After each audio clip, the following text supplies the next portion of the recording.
Welcome to the Spa Hive. I'm Julie Pankey, and I've teamed up with two of my business besties to flip this hive and spill the honey. We're dishing out the juiciest insights on business, life, and everything in between, with a side of sass, a sprinkle of nuttiness, and plenty of laughs. Whether you're here for spa tips or just a little life inspiration, we've got the buzz you need. So grab your favorite drink and get ready. Things are about to get sweet and sticky. Here we go. Hello. Welcome back to the Spa Hive Business Besties podcast. I'm Julie Pankey, and let's welcome my business bestie, MaryAnn. Good morning, MaryAnn. Hi, Julie Pankey. It's MaryAnn. How's your morning? Always great. Good morning, listeners. I'm amping up for a road trip, so I have to keep my energy high. But are you going to be driving, or do you get to be the passenger princess? Well, I'm probably 80% the passenger princess and 20% drive. Oh, so you can take naps. Because when the king of the castle gets tired, passenger princess takes over. Are you a backseat driver if Gary is driving, or a front seat driver? Not on a long haul, mostly not, no. Because you know it's not going to end well if you do that. Yeah, exactly. I try to have an enjoyable trip. So, no, I trust his driving, really. So, no. Sometimes I'll be like, my God, pick a parking spot already. Something like that. But for the most part, no. Or I'll say, because Gary drives far slower than I do. And so I'll be like, do you want me to drive? Because I can save some time for us. And he's like, no, I don't. But then sometimes I'll say, oh my God, why are you driving so fast? You never drive this fast. Now, when you are driving, does Gary think you drive like a bat out of hell? Yes, he thinks I drive too fast. I stop too close to where I'm supposed to be stopping. I jam my brakes on instead of a slow stop. Jeez. I don't, though. Gary does not love to, I don't think he loves when I drive. He doesn't, although he doesn't mostly relax, except if he's tired, then he'll fall asleep. So he must feel okay to let me drive. Oh boy. Well, this is going to be a fun road trip. Can't wait to hear how it goes. I know. I wanted to pick a book, audiobook that we could all listen to from start to finish. But Carol and Gary did not like that idea. And they said I could bring my headphones and listen to my own audiobook. Yeah, they want to be in their own zones. They're done with that. And Gary is fine to just ride. I don't know how George is, but he's fine to just ride in silence. Like a crazy person. Okay. Relax and pay attention. He says, I'm paying attention to the road. And he's whatever in his thoughts. And I'm like, let's play a game. Gosh, I love it. So I am not completely done one audiobook, so I'll probably finish that on the trip, and they'll probably be thankful that I'm quiet to listen to it. And I also have the book because, as you know, listeners, I usually download an audiobook and have the paper book so that I can do both. Doesn't make me read it twice as fast like some people, but I do have the book, but I'm one that can't read while we drive. Yeah. Yeah, you'll get car sick. Yeah.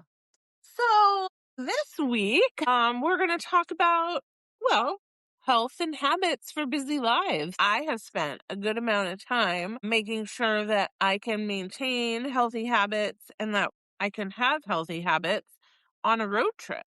by Yeah. planning food stops even, and rest stops where the dogs can like get out in a grassy area. Bronx does not do well at like truck stops that are super busy because it like freaks him out. So, trying to pre-plan, make sure I pack the things that make me feel good. So I guess, no matter how busy we are, we have to, it always comes down to, and I know we talked about consistency, but also like I feel like pre planning.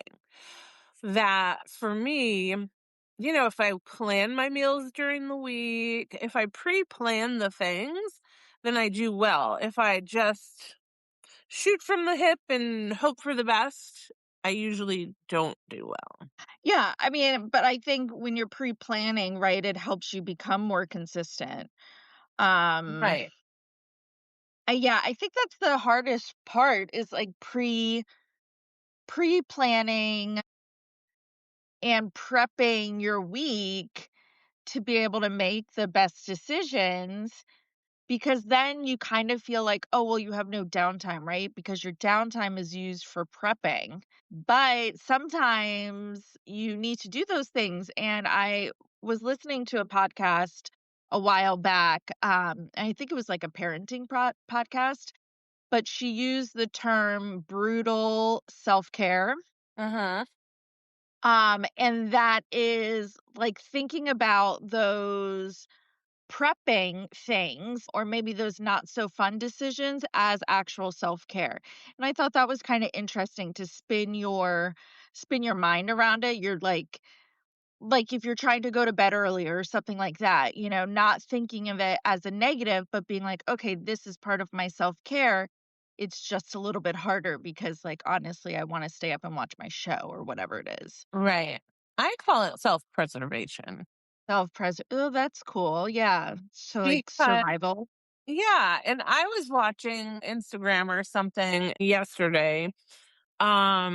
I forget her name, but she's like a, one of those food Instagrammers, and she's lost whatever, 150 pounds, not on GLP-1, but with a Mhm. calorie deficit. And she's a nurse or whatever, and she talks about like her food. Now, I don't love her style because she drops the F bomb practically in every sentence, and she's kind of like obnoxiousy. But what she says, I kind of like. And so she was like, this is how you have to plan to be successful, to have food, you know, on hand that you're not like, oh my God, what are you going to eat? What am I going to eat? And she's like, and this is what you should do.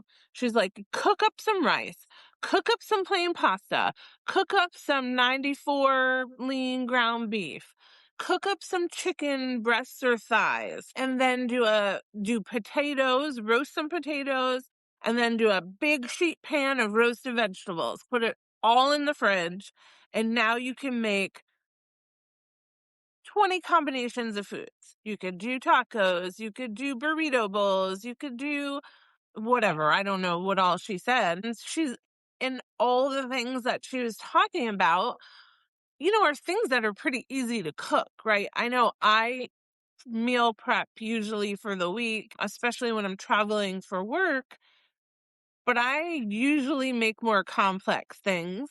You know what I Yeah. mean? So then it feels more like work. Like I'll make a soup, which requires a little bit more. But I'm, you know, MaryAnn, I'm in love with a sheet pan.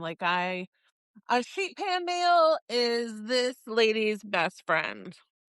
Yeah, you really do enjoy a sheet pan meal. I haven't made a sheet pan meal in quite a while, actually.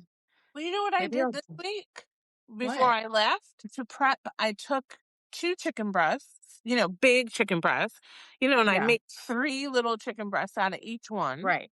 Then I had four or five chicken sausages Yep. because, I love those. Yeah. And I put it all in a sheet pan, and I put the breasts on one side, I put the sausages on the other.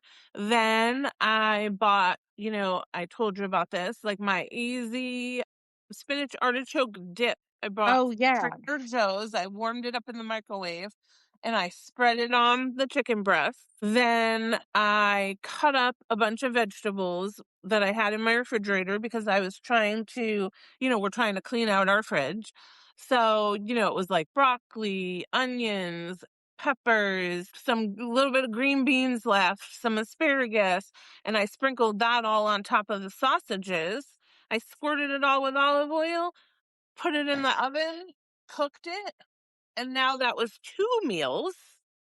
Yeah, right, right. I did put the sheet pan on the table the other day before I left, and Gary thought he was gonna eat chicken breasts and chicken sausages, and I was like, "No, you choose." Mhm. It's 2 meals, you can't eat it all. Nice try, Gary Pinky.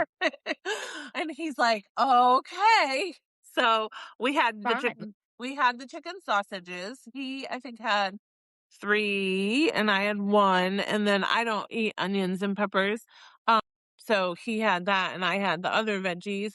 And then I made something else with it, but I don't remember now what it was. Oh, mashed potatoes Yeah, that's a that good I one. had in my fridge, the easy Bob Evans ones. Yeah. I added a little butter, a little sour cream because I had some in the fridge, and it's just like homemade. Just like homemade, ladies. Don't make it so hard. So Julie wellness and Pinky and wellness, her cooking. Maybe you should have a cooking show, Julie. how to cook for busy ladies. Yeah, well, it's like that old show, right? What is it? Semi Homemade with Sandra Lee. I Oh, used to love I that love show. her. She's I so know. cute. I love that show too. And you got some good hacks. Semi Homemade with Julie Pinky. Right? So wellness in 2026, right? It's less about chasing the trends, right? It's more about a personal fit. So we're watching wellness continue to explode globally, but it's not a one size fits all way. So people are customizing their habits on time, energy, season of life. I feel like I customize my habits on all 3. Yes, the global wellness market continues its massive growth. No surprise there. As people personalize their approach to health rather than pursue a one size fits all program. So, what people are seeing is they're taking bits and pieces from things and customizing it to their life. You are taking the reins in your hands. The only problem I see is that sometimes you're then adding too much and possibly you don't know if what you took was on good authority, right? So we know that Right. influencers out there, they're really coming into the wellness market. And a lot of it is all paid advertising. And, they act like they're really behind the product. Now, some influencers do a good job and they do only stand up for products and decide to get paid for products they believe in, but not all the time, especially like when you're scrolling through reels, right? And you're seeing the next best thing all the time. And Right, so right. that is a little scary, especially, I was talking with a group of ladies the other day and we were talking about supplements, right? And everybody seems they have their own cocktail of supplements.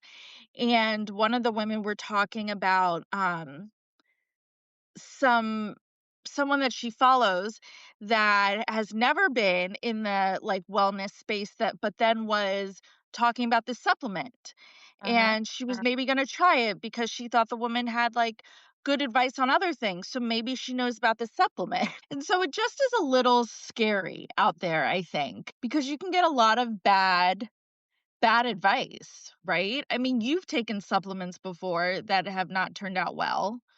Yeah, I mean, I don't easily take supplements. And I 100% went against my normal rule of not taking supplements from things that I see online and did take supplements, and I 100% contribute that to the gastrointestinal issue that I encountered because I took the supplements. It was supposed to be great for premenopause, balance my whatever, and I took it for, I don't know, maybe 3 weeks and got violently ill.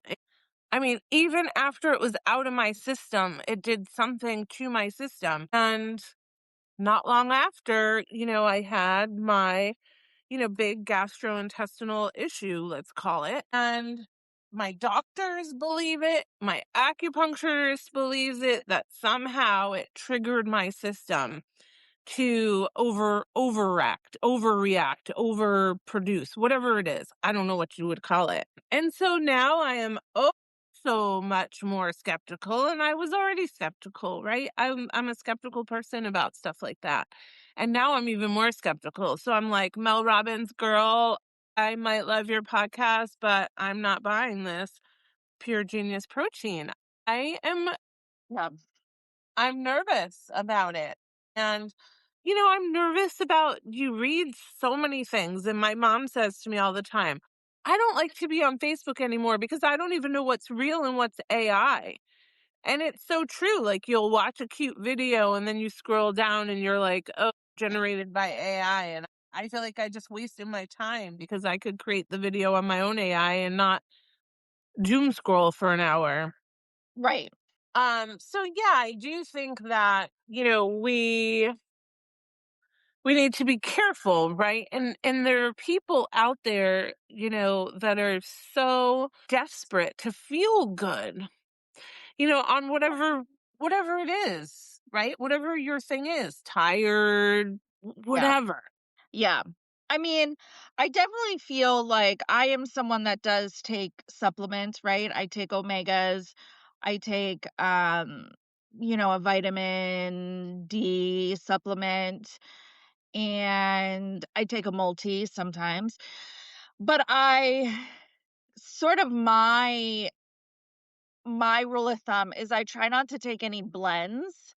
Okay. So any of those like, oh, perimenopause blends, right? Or energy blends, those start to sketch me out because not only do I feel like the research gets super murky, but Mhm. also the interactions between everything. And then also, if you have a reaction to something, you don't know if it's what part of the blend it was that made you have the reaction to it. Right.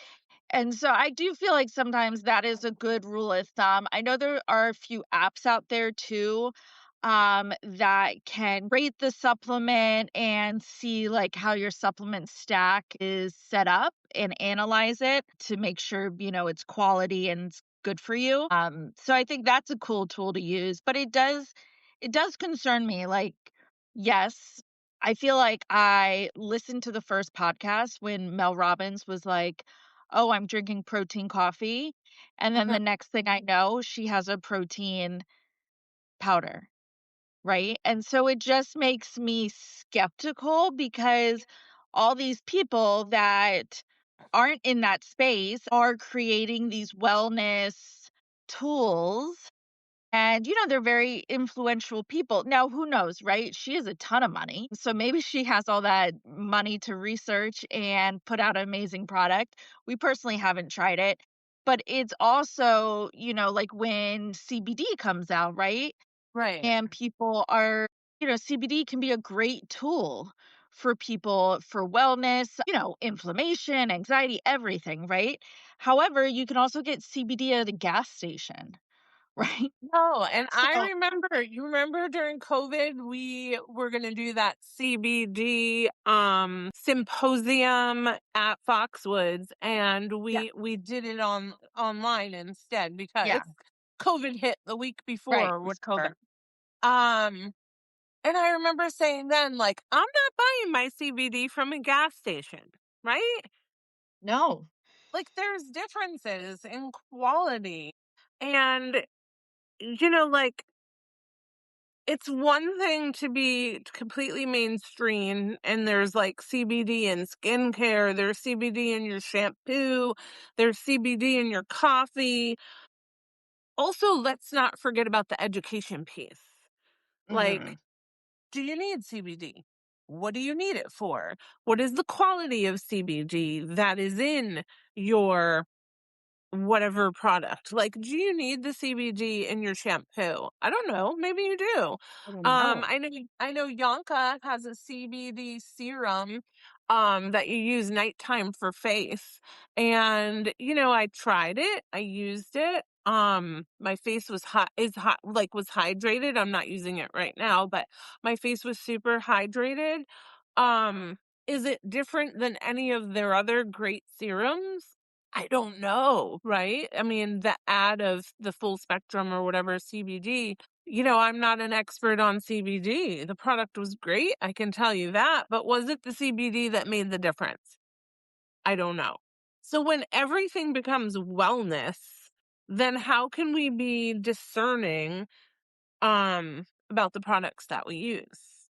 Because everyone's on the wellness trend post COVID. Well, right. And then Meaning brands. yes, of course, post-COVID and especially in this time of year, right? You know, we're Mhm. we're in January, we're all looking to well, most of us, right, are looking at some type of wellness or health goal. And I feel like busy people that we're talking about are sometimes more susceptible to look for hacks, right? Because we're trying to Yeah. hack our wellness. And that's when I think we start to get in trouble with some of these things that possibly are just gimmicks. And it's not the real root of, our routine and our consistency, which is actually going to help us get to the goal. Right, exactly.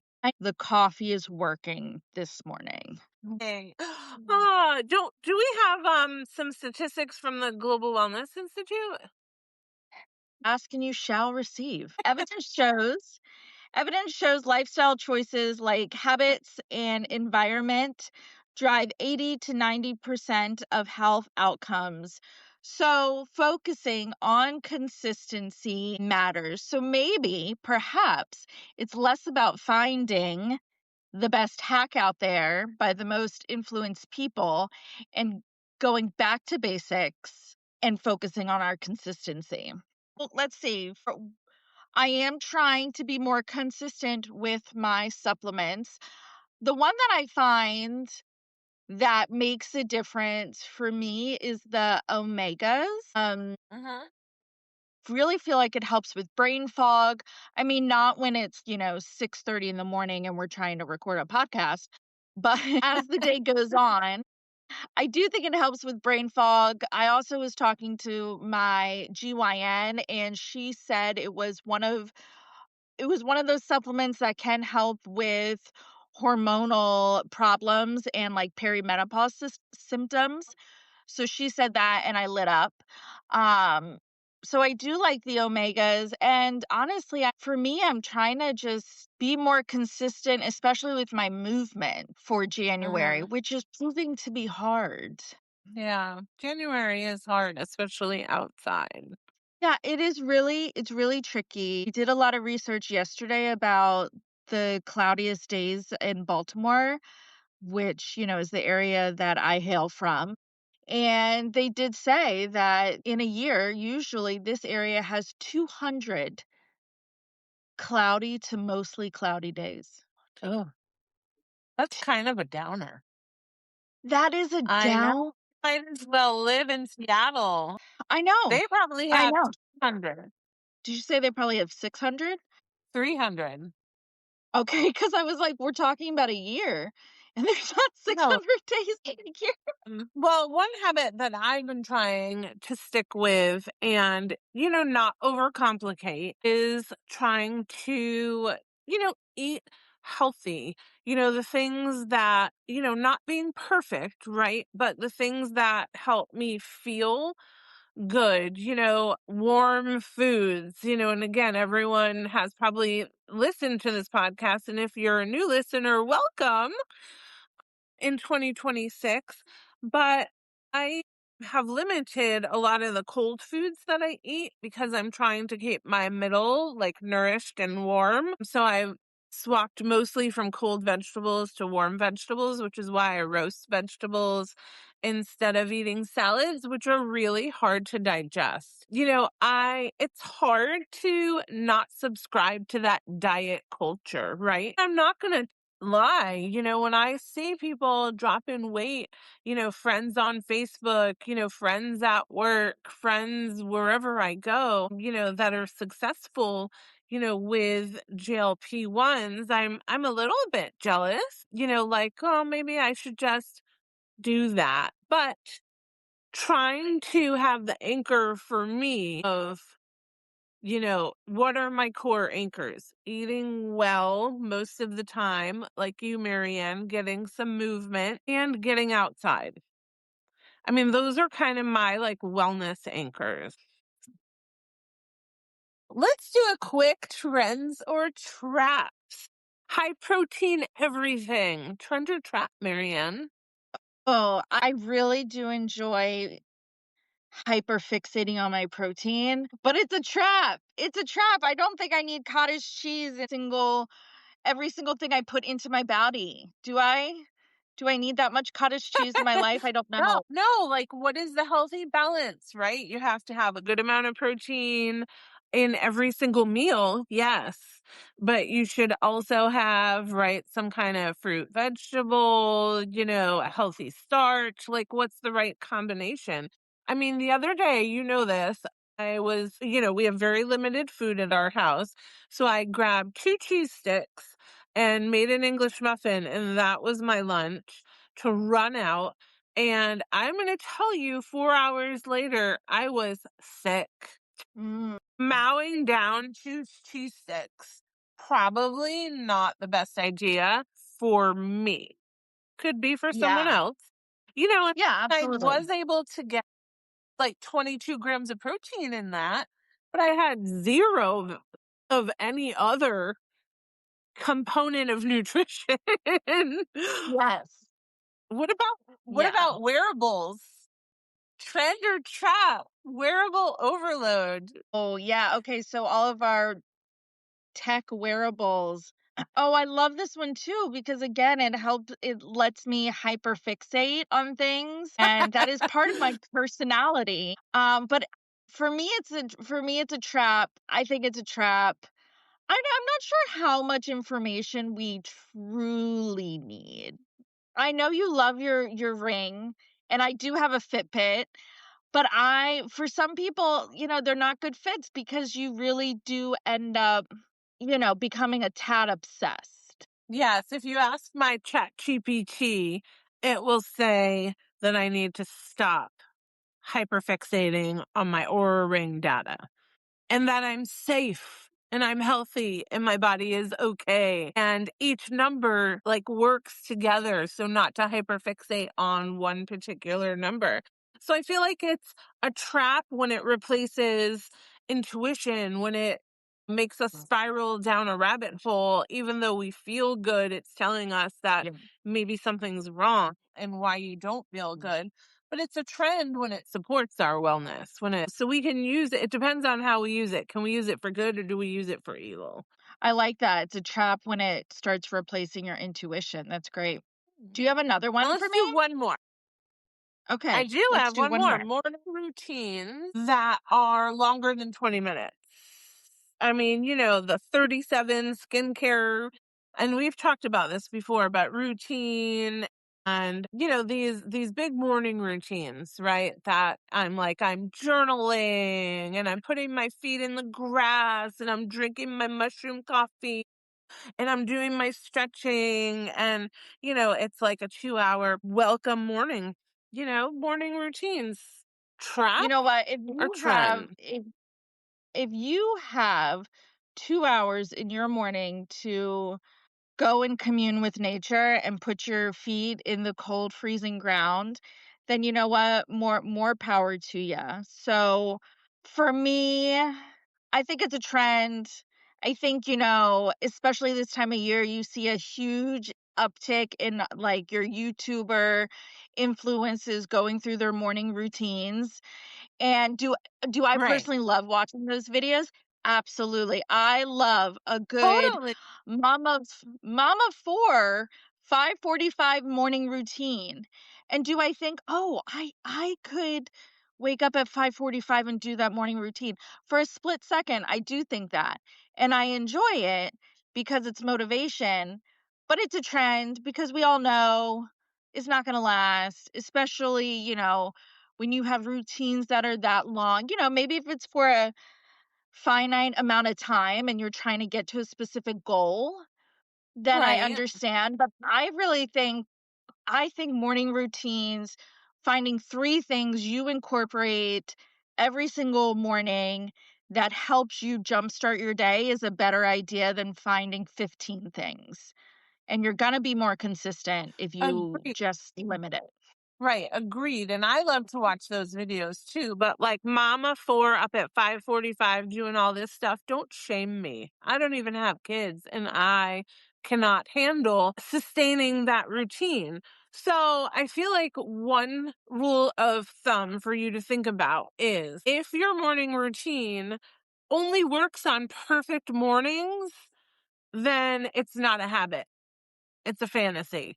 Like, we can't sustain it. Don't set yourself up for failure because I set myself up for failure all the time and then feel like, why did I fail? So I feel like the most effective wellness plan is the one you're going to still be doing on a random Tuesday in February. Absolutely, I love it.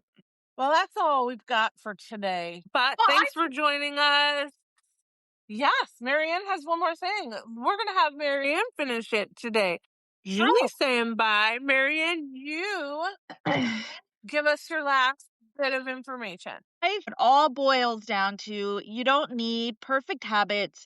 You just need consistent ones. Watch out for the trends. Bring us the trends. We love to talk about trends, but just be careful. Look at who is presenting the trend and do your research. Yeah, do your research. Perfect. And it's okay.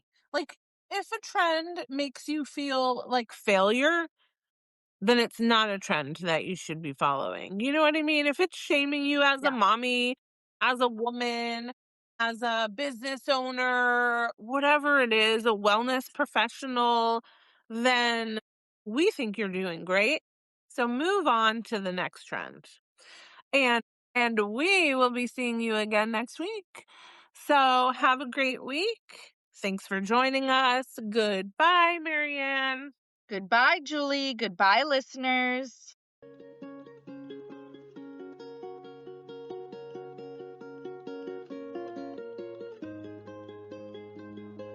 If I've piqued your interest, even just a little bit, about the Spa Hive, good news. You can learn more over at our free Facebook community.